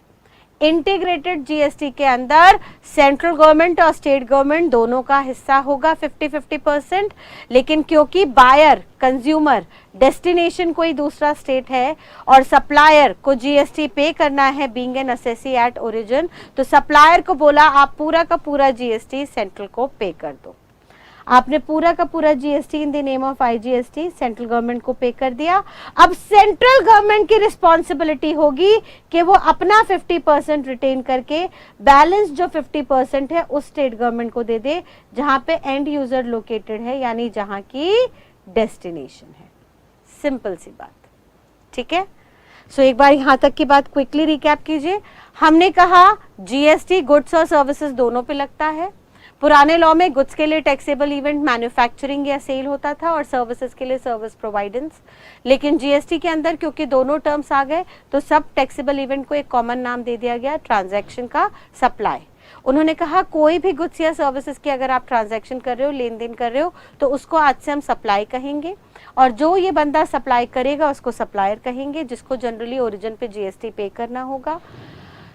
Burden इस टैक्स का जाएगा रिसिपिएंट के ऊपर, और GST being a consumption based tax, जिस कंज्यूमर पे बर्डन शिफ्ट हो रहा है उसकी स्टेट गवर्नमेंट को इसका 50% मिलेगा। Therefore, अगर सप्लायर और रिसिपिएंट दोनों एक ही स्टेट में बैठे हुए हैं, यानी उनके बीच का सप्लाई इंट्रा स्टेट है, तो सप्लायर की जिम्मेदारी होगी कि 50-50% जीएसटी पहले ही दो नाम से बांट दे, सीजीएसटी और एसजीएसटी। हावेवर, अगर सप्लायर अलग स्टेट में और रिसिपिएंट अलग स्टेट में है, तो सप्लायर रिसिपिएंट के स्टेट गवर्नमेंट को नहीं एक्नॉलेज कर सकता, उनको पैसा ट्रांसफर नहीं कर सकता। देयरफॉर सप्लायर पूरा का पूरा जीएसटी सेंट्रल को पे कर देगा इन द नेम ऑफ आईजीएसटी, और फिर सेंट्रल अपना 50% हिस्सा निकाल के रिमेनिंग बैलेंस 50% उस स्टेट गवर्नमेंट को ट्रांसफर कर देगी जहां पे आपका डेस्टिनेशन है, कंजम्पशन है या प्लेस ऑफ सप्लाई है, जिसको हम आगे निकालना सीखेंगे। ठीक है बेटा, तो यहां तक की बात को अगर मैं कंक्लूड करूं तो मैं क्या कह सकती हूं, मैंने कहा जीएसटी ने सारे के सारे प्रीवियस, जनरली सारे के सारे प्रीवियस इनडायरेक्ट टैक्सेस को, ऑलमोस्ट इनडायरेक्ट टैक्सेस को सब्स्यूम कर लिया। उसमें उन्होंने, सेंट्रल ने स्टेट को 2 प्रॉमिसेस किए कि सर दोनों आधा आधा पैसा खाएंगे, दोनों 50-50% शेयर करेंगे। दूसरा प्रॉमिस किया कि कल को कोई भी स्टेट को कमी आई तो उसको हम कंपनसेट करके देंगे through compensation cess on luxurious goods. दूसरा सवाल उठा, ये 50-50% कैसे दिया जाएगा, तो उन्होंने कहा सर 50% हम सेंट्रल को दे देंगे और रिमेनिंग 50% हम उस स्टेट गवर्नमेंट को देंगे जहां पे कंजम्पशन हुई है, डेस्टिनेशन हुई है। और क्योंकि स्टेट गवर्नमेंट उसको दिया जाएगा जहां पे कंजम्पशन हुई है, तो इंट्रा स्टेट सप्लाई जहां पे लेन देन एक ही स्टेट में हो रहा है, वहां पे सप्लायर जो उसी स्टेट में है और रिसिपिएंट जो उसी स्टेट में है, रिसिपिएंट के स्टेट को 50% जाना था, सप्लायर खुद ही उस स्टेट के अंदर है तो डायरेक्टली उसको एसजीएसटी के नाम से पे कर देगा और बैलेंस सीजीएसटी। हावेवर, अगर सप्लाई इंटर स्टेट है, सप्लायर रिसिपिएंट के स्टेट को नहीं जानता, तो सप्लायर शैल पे आईजीएसटी टू सेंट्रल गवर्नमेंट, और सेंट्रल उसमें से 50% हिस्सा निकाल के उस स्टेट गवर्नमेंट को दे देगी जहां पे डेस्टिनेशन है। ठीक है जी, आगे सप्लाई यहाँ पे हमारे लिए टैक्सेबल इवेंट बनी, जो भी लेन देन था, ये सप्लाई क्या होती है, इन सबको हम आगे देखेंगे। आज सिर्फ और सिर्फ हम ब्रीफिंग कर रहे हैं, एक इंट्रोडक्शन ले रहे हैं कि जीएसटी का स्ट्रक्चर ड्राफ्ट कैसे हुआ। उन्होंने कहा सर सप्लाई का मतलब है कोई भी ट्रांजैक्शन जो गुड्स या सर्विसेज पे आप कर रहे हो, चाहे वो ट्रांजैक्शन गुड्स की हो या सर्विसेज की हो। दूसरा उन्होंने कहा सर यहाँ पे जो बंदा सप्लाई करेगा उसको हम सप्लायर कहेंगे, और जिसको सप्लाई जा रही है वो रिसिपिएंट होगा। रिसिपिएंट हमारे लिए वो होगा जो पेमेंट करेगा सप्लायर को, और supplier generally as an assessee government को टैक्स पे करेगा। वो टैक्स या तो सीजीएसटी एसजीएसटी के नाम से पे होगा या आईजीएसटी के नाम से पे किया जाएगा। ठीक है, क्लियर बेटा? चलिए यहाँ तक की बात को एक बार फटाफट से रिकैप करते हैं और कंक्लूड करते हैं आज के इंट्रोडक्शन को। हमने कहा कि सर अब से जीएसटी को मैं ब्रॉडली 9 चैप्टर्स में बांट देती हूं। जीएसटी को हम ब्रॉडली 9 चैप्टर्स में बांट देंगे। ये 9 टर्म्स हमारे लिए टेक्निकली इंपॉर्टेंट होंगी, जिनके पूरे होने पे हम जीएसटी की लायबिलिटी और कलेक्शन चेक करेंगे। मैं पूरे जीएसटी को 2 कैटेगरी में बांटती हूं। पहला चार्जेबिलिटी यानी लेविएबिलिटी, जो हमें बताएगा कि जीएसटी लगनी है या नहीं, और दूसरा हम काम देखेंगे प्रोसेसिंग का कि वो जीएसटी कैसे और कब देनी होगी। ठीक है, पहला चार्जेबिलिटी के लिए हम लोग 5 टेस्ट बनाएंगे, जिसको आज से मैं कोड दूंगी जी साइट। जीएसटी की साइट पे जाना पड़ेगा, ये सिर्फ याद करने के लिए, इसका एग्जामिनेशन से कुछ लेना देना नहीं है। हमने कोड क्रिएट किया जी साइट। इस कोड के तहत हम कुछ फॉर्मुलेशंस, कुछ टेस्ट क्रिएट करेंगे। पहला टेस्ट होगा टेस्ट 1। आपको चेक करना होगा whether an activity is covered under the definition of goods और सर्विसेज और नॉट। हम आगे चल के गुड्स और सर्विसेज की डेफिनेशन करेंगे। गुड्स की डेफिनेशन सेक्शन 2 सबसेक्शन 52 के अंदर दी गई है और सर्विसेज की डेफिनेशन सेक्शन 2 सबसेक्शन 102 के अंदर दी गई है। उन्होंने वहां पे कुछ इंक्लूजन्स कुछ एक्सक्लूजन्स बताए हैं जिनको हम नेक्स्ट क्लास से समझना शुरू करेंगे। और उसमें उन्होंने कहा कि सर गुड्स और सर्विस की डेफिनेशन में अगर कोई आइटम नहीं आता तो सर वो जीएसटी के स्कोप से बाहर चला जाएगा। जैसे हम देखेंगे बेटा, अभी मैंने आपको बिगनिंग में बताया था इंट्रोडक्शन में कि अल्कोहल और पेट्रोलियम प्रोडक्ट्स पे जीएसटी चार्ज नहीं हो रहा, तो सर वो गुड्स और सर्विसेज की डेफिनेशन से बाहर है, वो इसके अंदर टैक्सेबल ही नहीं हो रहा, कवर ही नहीं हो रहा, देयरफॉर उसकी बिक्री भी हो जाए तब भी कोई जीएसटी नहीं लग सकता। लेकिन अगर कोई आइटम गुड्स और सर्विसेज की डेफिनेशन में आ जाता है तो अभी ये कहना मुश्किल है कि जीएसटी लगेगा या नहीं। अभी तो आपको दूसरे टेस्ट पे जाना पड़ेगा, जो दूसरा टेस्ट कहेगा कि whether there is an supply of them और नॉट। सप्लाई का मतलब अभी हमने एक रफ आइडिया लिया, लेन देन, ट्रांजैक्शन होना, ठीक है, मैन्युफैक्चर करके बेचना या खरीद के बेचना या कोई सर्विसेज देना। इसको हम बहुत डिटेल में आगे सेक्शन 7 और 8 में पढ़ेंगे। ये सेक्शन 7 और 8 CGST एक्ट का होगा, which shall be treated as mother act ऑफ GST। मैं नेक्स्ट क्लास में कॉन्स्टिट्यूशनल पावर समझाते वक्त आपको बताऊंगी डिफरेंट GST के अंदर लॉ बने, CGST, IGST, SGST। आपको एकेडमिकली CGST और IGST लेना है, बाकी SGST हर स्टेट का अलग अलग है, जिसके नॉर्मल प्रोविजंस ऑलमोस्ट सेम है, but as an academic professional student we have to go through CGST and IGST act. तो CGST एक्ट का एक सेक्शन 7 और 8 है जो सप्लाई की ट्रीटमेंट हमें बताएगा कि सप्लाई क्या होता है। इसको हम आगे चल के नेक्स्ट चैप्टर में पढ़ेंगे। अभी के लिए इतना बात ध्यान रखिए कि सर हमने पहला देखा कोई एक्टिविटी गुड्स और सर्विस में आ रही है या नहीं, अगर आ रही है तो अगला देखो उसकी सप्लाई हुई या नहीं। अगर उसकी सप्लाई नहीं हुई, उसको आपने किसी को बेचा नहीं, खुद ही पर्सनली कंज्यूम कर लिया। मम्मी ने आटे से रोटी बनाई, मम्मी ने दाल से पकौड़ियाँ बनाई, तो सर मैन्युफैक्चरिंग हुई लेकिन उसे खुद ही घर में कंज्यूम कर लिया फैमिली मेंबर के साथ, तो सर फिर वो सप्लाई की डेफिनेशन में नहीं आएगी, उस पे कोई जीएसटी चार्ज नहीं होगा। लेकिन अगर मम्मी ने खाना बना के टिफिन सिस्टम के अंदर, टिफिन सर्विसेज के तहत उसको ऑफिसेज में, पेइंग गेस्ट अकोमोडेशंस में बेचना शुरू कर दिया, तो उसको हम सप्लाई मान लेंगे। लेकिन सप्लाई मानने से ये बात बिल्कुल तय नहीं होगी कि उस पर जीएसटी लगेगा या नहीं। अगर वो सप्लाई की डेफिनेशन में आ गई तो आपको अगला टेस्ट फॉलो करना पड़ेगा, टेस्ट नंबर 3, जो कहेगा कि अब आप चेक कीजिए कि ये सप्लाई इंटर स्टेट है या intra state. You have to check whether such supply is inter और इंट्रा स्टेट सप्लाई। और इस इंटर और इंट्रा को हम IGST एक्ट के सेक्शंस में पढ़ेंगे, जहां पे मैं आपको सेक्शन 7 से लेके सेक्शन 13 तक पढ़ाऊंगी। मैम यहाँ भी सेक्शन 7 है, यहाँ भी सेक्शन 7 है। सर यहाँ पे जो सेक्शन 7 है ये CGST एक्ट का है। हम देखेंगे सप्लाई का सेक्शन 7 किसका होगा, 7 और 8 CGST एक्ट का। लेकिन इंटर है या इंट्रा, इसके लिए हम डेस्टिनेशन निकालना सीखेंगे। डेस्टिनेशन को हम प्लेस ऑफ सप्लाई कहेंगे और वो प्लेस ऑफ सप्लाई हमें सेक्शन 7 से 13 तक बताई जाएगी of IGST act. IGST act में हम इंटर इंट्रा के सेक्शंस को कवर करेंगे आगे आने वाली क्लासेस में। फिर नेक्स्ट टेस्ट होगा, आपको ये चेक करना होगा whether such supply is made by taxable person और नॉट।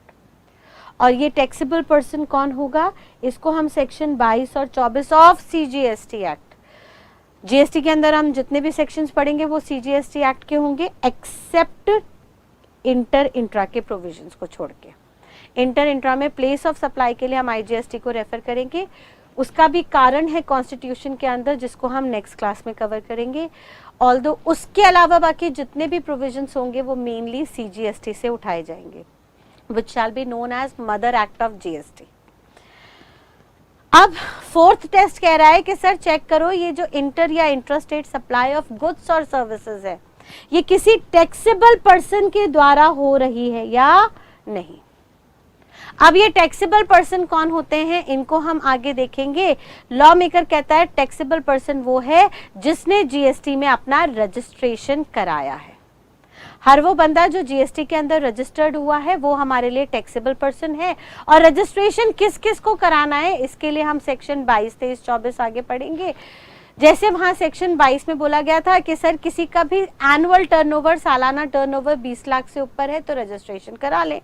और इस 20 लाख की लिमिट को अमेंड कर दिया गया ओवर द पीरियड। उन्होंने कहा सर अब अगर किसी का एनुअल टर्नओवर, सालाना टर्नओवर 40 लाख या से ऊपर है, पहले वो कह रहा था अगर किसी का एनुअल टर्नओवर 20 लाख से ऊपर है, एक्सीड कर रहा है तो रजिस्ट्रेशन करा लीजिए। अब वो कह रहा है किसी का टर्नओवर 40 लाख से ऊपर चला गया, एग्जैक्ट 40 लाख की बात नहीं कर रहे, उससे ऊपर चला गया, एक्सीड कर गया, तो सर जिस दिन एक्सीड किया उसके 30 दिन के अंदर आपको रजिस्ट्रेशन कराना पड़ेगा अंडर अ प्रॉपर प्रोसीजर। और रजिस्ट्रेशन कराते ही आप टैक्सेबल पर्सन हो जाओगे। अगर आप टैक्सेबल पर्सन हो तो ही आप पे जीएसटी लगेगा, अदरवाइज नहीं। फॉर एग्जाम्पल सर एक छोटी सी दुकान है, वो दुकानदार चॉकलेट बेचता है और उसका टर्नओवर थ्रेशहोल्ड लिमिट से नीचे है जो सेक्शन 22 में बताई गई है। वो चाहे पहले 20 लाख या अब 40 लाख है, उस थ्रेशहोल्ड लिमिट से नीचे का उसकी सालाना टर्नओवर है और वो चॉकलेट बेच रहा है। चॉकलेट गुड्स है, बेच रहा है, सप्लाई है, वो सेम ही स्टेट में बायर को बेच रहा है, इंट्रा स्टेट सप्लाई है। लेकिन सर वो दुकानदार जीएसटी में रजिस्टर्ड नहीं है because is turnover is less than the threshold limit. Therefore GST में रजिस्ट्रेशन ना होने की वजह से वो टैक्सेबल पर्सन नहीं है। और क्योंकि वो टैक्सेबल पर्सन नहीं है तो उस दुकानदार को चॉकलेट बेचने पे कोई जीएसटी पे नहीं करनी। लेकिन अगर यही चॉकलेट बिग बाजार के मॉल से बिकती, जहां पर बिग बाजार का एनुअल टर्नओवर थ्रेशहोल्ड लिमिट से ऊपर है, ये टर्नओवर कैसे निकालते हैं, क्या क्या लिमिट्स होती हैं, इनको हम नेक्स्ट क्लास में प्रोसीड करेंगे कॉन्स्टिट्यूशन के बाद। बट अभी के लिए सिर्फ इतना ध्यान रख लीजिए कि अगर उस लिमिट से आप ऊपर चले गए तो आपको रजिस्ट्रेशन कराना पड़ेगा। और क्योंकि आप रजिस्टर्ड हो तो आप टैक्सेबल पर्सन माने जाओगे, और क्योंकि आप टैक्सेबल पर्सन हो देयरफॉर आपको जीएसटी देना पड़ेगा on that sale of chocolate. Chocolate is a goods, sale is a supply, और वो सप्लाई हो रही है इंट्रा स्टेट में, सेम स्टेट में, by taxable person who is registered under GST. तो अब जीएसटी देनी है या नहीं, इसके लिए आपको 5वां टेस्ट अप्लाई करना होगा। अगर आप टैक्सेबल पर्सन नहीं हो तो जीएसटी नहीं लगनी, लेकिन अगर आप टैक्सेबल पर्सन हो तो नेक्स्ट टेस्ट आपको लगाना होगा, जहां पे आपको चेक करना होगा that whether they are being covered under any exemption और नॉट। आपको चेक करना होगा कि जो सप्लाई आप कर रहे हो वो किसी एग्जेम्पशन में कवर हो रही है या नहीं। सरकार ने कुछ नोटिफिकेशंस दी, नोटिफिकेशन नंबर 12/2017 और नोटिफिकेशन नंबर 2/2017। इनमें कुछ गुड्स और सर्विसेज को एग्जेम्प्ट किया गया। 2/2017 में गुड्स की लिस्ट दी गई, 12/2017 में सर्विसेज की लिस्ट दी गई, और भी कुछ एडिशनल नोटिफिकेशंस डाली गई और कहा कि यहाँ पे जो हम स्पेसिफाइड गुड्स और सर्विसेज को एग्जेम्प्ट कर रहे हैं, इनकी भले ही सप्लाई भी क्यों ना हो, ये भले ही गुड्स की डेफिनेशन में क्यों ना आ रहे हो, इनकी सप्लाई भले ही किसी टैक्सेबल पर्सन के द्वारा हो या ना हो, इन पे हम कभी भी जीएसटी चार्ज नहीं करेंगे। यानी अगर आपकी सप्लाई किसी भी एग्जेम्पशन के अंदर कवर हो गई तो जीएसटी नहीं लगेगा, लेकिन अगर वो एग्जेम्पशन के अंदर कवर नहीं हुई then finally you can say that GST shall be chargeable. यानी आपका टेस्ट 5 फॉर्मूलेज से होके गुजरेगा और उन फॉर्मूलेज को हमने कोड दिया जी साइड। जी से सबसे पहले आप देखेंगे वो गुड्स और सर्विसेज की डेफिनेशन में आ रहा है या नहीं। फिर आप एस से देखेंगे उसका सप्लाई हुआ या नहीं। अगर कोई आइटम गुड्स की सर्विस में नहीं आया था, गुड्स सर्विस की डेफिनेशन में नहीं आया था, सप्लाई नहीं, जीएसटी नहीं लगेगा। अगर आया था तो एस से देखना सप्लाई हुआ या नहीं। अगर सप्लाई नहीं हुआ तो जीएसटी नहीं लगेगा। अगर सप्लाई हुआ तो फिर आई से देखना वो इंटर है या इंट्रा। इंटर इंट्रा देखने की जरूरत क्यों है बेटा? क्योंकि हमें ये तय करना है, अगर इंट्रा है तो सीजीएसटी एसजीएसटी लगेगा, और अगर इंटर है तो आईजीएसटी लगेगा। फिर जीएसआई, फिर टी से आपको देखना है वो सप्लाई किसी टैक्सेबल पर्सन के द्वारा हुई या नहीं जो जीएसटी में रजिस्टर्ड है। अगर टैक्सेबल पर्सन द्वारा नहीं हुई तो जीएसटी नहीं लगेगा। अगर हुई तो अगला टेस्ट आपको ई से देखना होगा वो किसी एग्जेम्पशन में आ रहा है या नहीं। अगर वो सप्लाई किसी एग्जेम्पशन के अंदर कवर हुई तो जीएसटी नहीं लगेगा। अगर वो एग्जेम्पशन में कवर नहीं हुई then GST shall be chargeable. ठीक है। फाइनली अब अगर जीएसटी लग रहा है, अगर जीएसटी लग रहा है तो आप नेक्स्ट प्रोसेस पे आएंगे, यानी अगर लेविएबिलिटी हो गई तो आपको प्रोसेस पर आना है। और प्रोसेस में हमने अगले 4 क्वेश्चंस बनाए। पहला क्वेश्चन कहेगा जीएसटी कितने अमाउंट पे दे, on what amount GST shall be chargeable. वो अमाउंट जिस पे जीएसटी लगेगा, यानी जीएसटी निकालने के लिए हमें 2 चीजों की जरूरत होगी। एक तो होगा टैक्सेबल वैल्यू और रेट। वो अमाउंट जिस पे जीएसटी निकालेंगे रेट से मल्टीप्लाई करके, उस अमाउंट को हम टैक्सेबल वैल्यू कहेंगे। और ये टैक्सेबल वैल्यू निकालना हम सीखेंगे section 15 of CGST act read with valuation rules. CGST के रूल्स है, उसमें कुछ वैल्यूएशन के रूल्स आएंगे, उन रूल्स को हम सेक्शन 15 के साथ पढ़ेंगे और ये टैक्सेबल वैल्यू निकालेंगे। और ये जो टैक्सेबल वैल्यू निकालने का प्रोसेस होगा इसको हम नाम देंगे वैल्यूएशन। सवाल क्या है? जीएसटी कितने अमाउंट पे लगाएं? कितने अमाउंट पे लगाएंगे सर? एक पर्टिकुलर अमाउंट पे लगाएंगे जिसको हम टैक्सेबल वैल्यू कहेंगे। ये टैक्सेबल वैल्यू निकालने का तरीका सेक्शन 15 में और रूल्स में बताया गया है। वो तरीके को जब हम अप्लाई करेंगे तो इस प्रोसेस को जिसके तहत हम टैक्सेबल वैल्यू डिटरमिन कर रहे हैं उसको हम वैल्यूएशन कहेंगे। ठीक है। फर्दर अगला सवाल आएगा, who shall be liable to pay GST. GST pay कौन करेगा? गवर्नमेंट को कौन जमा कराएगा? तो सर वो बंदा जो गवर्नमेंट को टैक्स पे करता है उसे हम बुलाते हैं असेसी। वो बंदा जिसको गवर्नमेंट को टैक्स पे करने की जिम्मेदारी होती है उसे हम बुलाते हैं असेसी। और जनरली सप्लायर ही होगा हमारा असेसी। इसको हम सेक्शन 9 के अंदर पढ़ेंगे ऑफ सीजीएसटी एक्ट। और सप्लायर जीएसटी पे कर रहा है तो उस प्रोसेस को हम एनसीएम कहेंगे, नॉर्मल चार्ज मैकेनिज्म। देखेंगे आगे चल के इसे। नॉर्मल चार्ज का मतलब नॉर्मली सर सप्लायर को जीएसटी पे करनी होगी, लेकिन कुछ केसेस में हम रेसिपिएंट से भी जीएसटी पे कराएंगे और उस प्रोसेस को हम कहेंगे आरसीएम, रिवर्स चार्ज मैकेनिज्म। वो मैकेनिज्म, वो प्रोसेस जिसमें चार्जेबिलिटी रिवर्स होके सप्लायर से रेसिपिएंट पे शिफ्ट हो रही है। वो कौन से केसेस होंगे उनको हम अगेन फर्दर असेसी के चैप्टर में आगे देखेंगे। फर्दर अगला सवाल होगा, ये जीएसटी असेसी किताबों में कंप्यूट कब करेगा? सर मैं डेली सर्विसेज दे रही हूं तो मुझे क्या डेली जीएसटी निकालनी है? उन्होंने कहा नहीं, असेसी जीएसटी अपनी किताबों में एक पर्टिकुलर डे पे कंप्यूट करेगा जिस डे को हम नाम देंगे टाइम ऑफ सप्लाई। उस डे को हम क्या बुलाएंगे? Time of supply. मैं शॉर्ट में टीओएस कहूंगी। इस टाइम ऑफ सप्लाई को निकालने के लिए फर्दर कुछ सेक्शंस दिए गए सीजीएसटी एक्ट के अंदर, सेक्शन 12, 13 और 14, जिनको हम उनके चैप्टर में जाके देखेंगे। देन नेक्स्ट सवाल होगा, सर हमने देख लिया कितने अमाउंट पे निकलेगा, कब निकलेगा, कौन निकालेगा?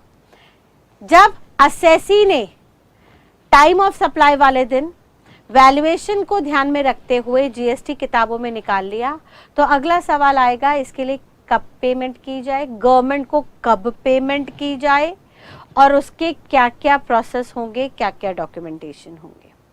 तो इसके लिए हमने कुछ मिसलेनियस टॉपिक्स क्रिएट कर दिए जिनका हमने फॉर्मूला बनाया IIM RRRR IIM 4 times R। पहले आई में हम देखेंगे इनवॉइसेस। सर जीएसटी में कुछ इनवॉइसेस, कुछ डॉक्यूमेंट्स इशू करने होंगे। Further ITC input tax credit, उस इनवॉइस के बेसिस पे पीछे दिए गए टैक्स का हम आपको आगे क्रेडिट अलाउ कर देंगे, कैसे होगा सब देखेंगे। तीसरा मैनर ऑफ पेमेंट, जो पेमेंट जाएगी उसको आपको कैसे लेजर्स के द्वारा e cash, e credit, e liability में पे करना होगा, that will see later. Then registration, R से रजिस्ट्रेशन, असेसी को कब कब और किस प्रोसेस के थ्रू, कौन से डॉक्यूमेंट्स के थ्रू रजिस्ट्रेशन कराना है। देन नेक्स्ट रिकॉर्ड्स, असेसी को कौन कौन सी किताबें मेंटेन करनी है जीएसटी के लिए। देन नेक्स्ट आर से रिटर्न्स, उसको क्या क्या रिटर्न्स, क्या क्या स्टेटमेंट्स बना के गवर्नमेंट को देनी है, जिसके बेसिस पे गवर्नमेंट चेक कर सके कि जो भी आपने जीएसटी पे किया है, जो भी क्रेडिट आपने यूटिलाइज किया है वो सही है या नहीं। एंड देन लास्ट में हम आर से देखेंगे रिफंड।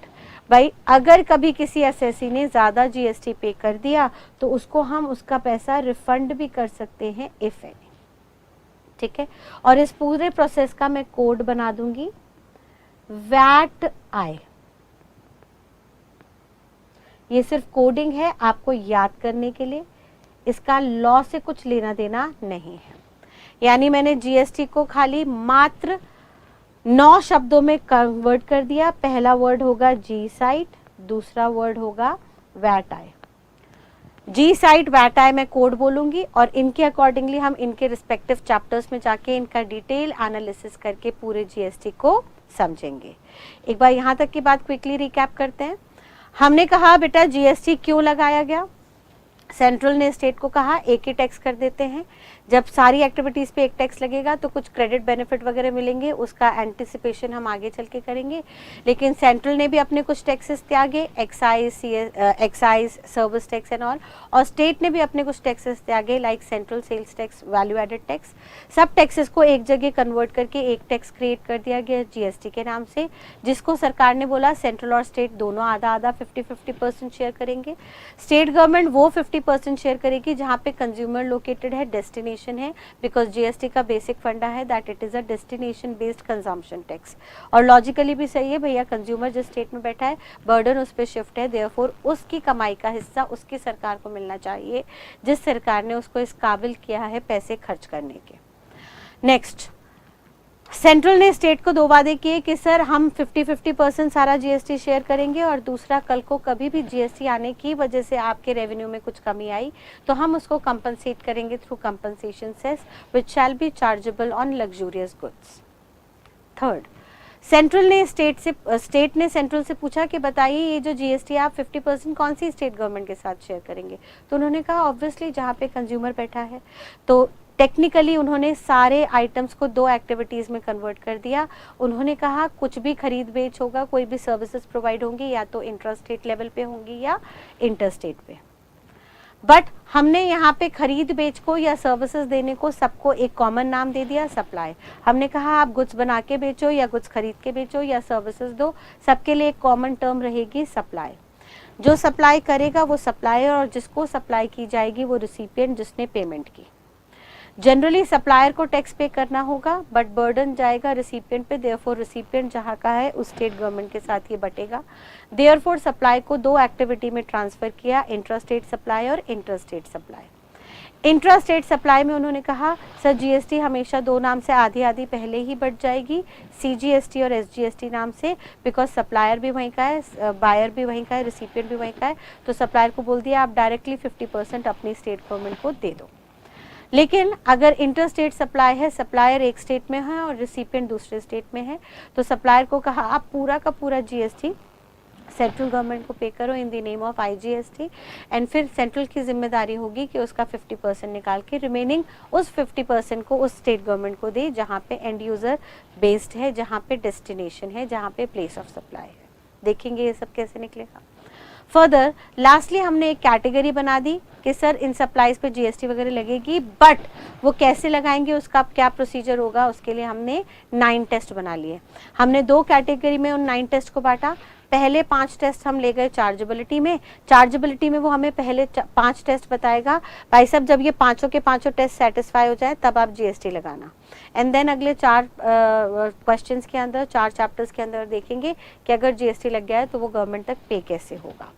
पहले 5 चार्जेबिलिटी के लिए हमने कोड बनाए जी साइट। जी से हमने सबसे पहले देखा, चेक करो जो भी एक्टिविटी ट्रांजैक्शन में आ रही है वो गुड्स और सर्विसेज की डेफिनेशन में है या नहीं।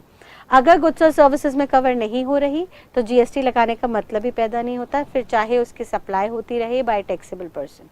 लेकिन अगर वो गुड्स और सर्विसेज की डेफिनेशन में है तो अगला एस से टेस्ट करना कि उसकी सप्लाई हुई या नहीं। सप्लाई हुई तो आई से फिर आप देखेंगे वो सप्लाई इंटर है या intra, so as to determine हम सीजीएसटी एसजीएसटी लगाएं या आईजीएसटी लगाएं। एंड देन फिर आई के बाद टी से हम देखेंगे वो सप्लाई टैक्सेबल पर्सन द्वारा हुई या नहीं, जो रजिस्टर्ड है जीएसटी के अंदर। अगर रजिस्टर्ड नहीं है तो जीएसटी लगने का मतलब नहीं होता, बट अगर रजिस्टर्ड है तो फिर लास्ट ई से आपको देखना है वो किसी एग्जेम्पशन में तो नहीं आ रहा। अगर किसी एग्जेम्पशन में नहीं आ रहा जो सरकार ने नोटिफाई की है तो ही जीएसटी लगेगा। और अगर जीएसटी लगेगा तो अगले 4 सवाल हैं, कितने वैल्यू पे लगेगा, उसको हम वी से वैल्यूएशन के अंदर देखेंगे। वैट आई में वी से हो गया वैल्यूएशन, ठीक है।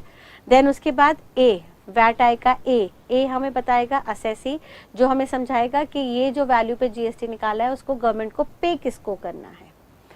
फिर वैट का टी से हम देखेंगे कि असेसी को अपनी जीएसटी की किताबों में जीएसटी कंप्यूट किस दिन करना है, वो एक पर्टिकुलर दिन होगा जिसको हम कहेंगे टाइम ऑफ सप्लाई।